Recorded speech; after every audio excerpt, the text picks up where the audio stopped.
Have you ever wondered how the greatest prize in hockey ever came to be? I always had an interest in hockey, and it really elevated when my son started playing hockey. And here's a picture of my son and I with a hockey team when Jamie Langenbrenner won the Stanley Cup in 2003, and he brought it to Cloquet. So today I'm going to tell you where the cup came from, the actual number of cups, and traditions that come before and after winning the cup.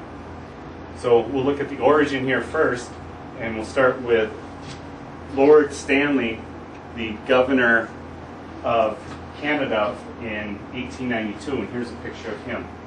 He had a great interest in hockey, and he noticed that there was no trophy or award giving for the winner.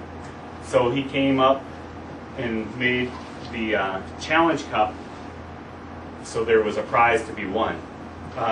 It started out as an amateur award, and it was called the Challenge Cup because two teams would just call each other and submit a challenge, and it would go before a board, and they would decide whether it was an acceptable challenge or not. Then around 1910, the National Hockey Association was formed, and that's when leagues started getting formed, and then playoff schedules actually started happening. So there actually are three cups here. The original Challenge Cup was here, and then it's different from any other trophy in sports because it has everybody's name on it that's affiliated with all the coaches and managers. So you can see how it evolved in size, and here they refer to it as a stovepipe because you can see how it started getting bigger and bigger.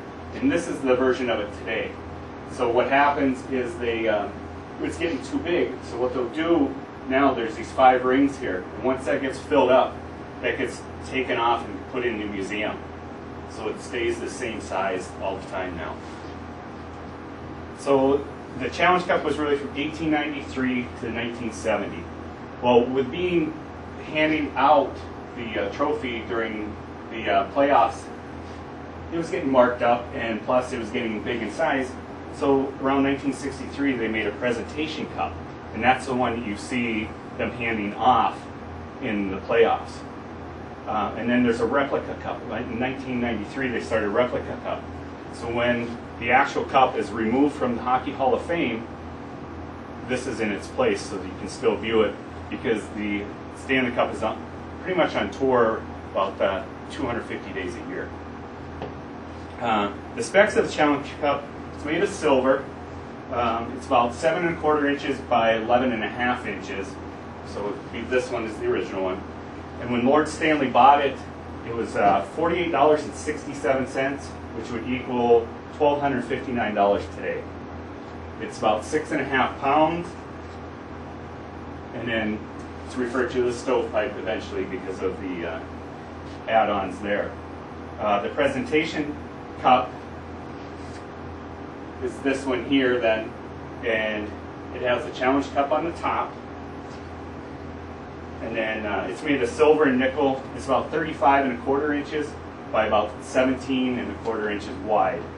And it's 34 1/2 pounds. And then down here, like I said, it has the same size bands, so then it looks more symmetrical for it.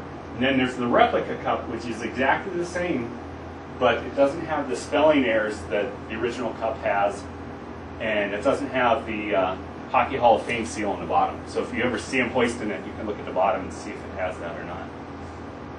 And then there's the traditions. There's superstitious ones and just the regular traditions. The superstitious ones are it's playoff season now, so see if you can see any of the guys that don't shave. When it comes to playoffs, their belief is they don't shave. Some of the guys won't change their underwear, and one of the biggest things they do is they will not touch it unless they've won it or earned it. The traditional traditions of it are they'll drink champagne out of it, and you always see them hoisting around and skate around the ice with it above their head. So just remember that it is 35 pounds that they're still hoisting above their head. And then the nice thing is there's Players' Day. Every player gets to have it for one day, and they can do whatever they want. There's an escort that comes with it, and that escort has to stay in sight with it at all times, but they can do whatever they want with it. So today I shared with you the origin, traditions, and specifications of the Stanley Cup. So next time you see this magnificent trophy being hoisted around, you can know about the history and the greatest prize in hockey and how it came about.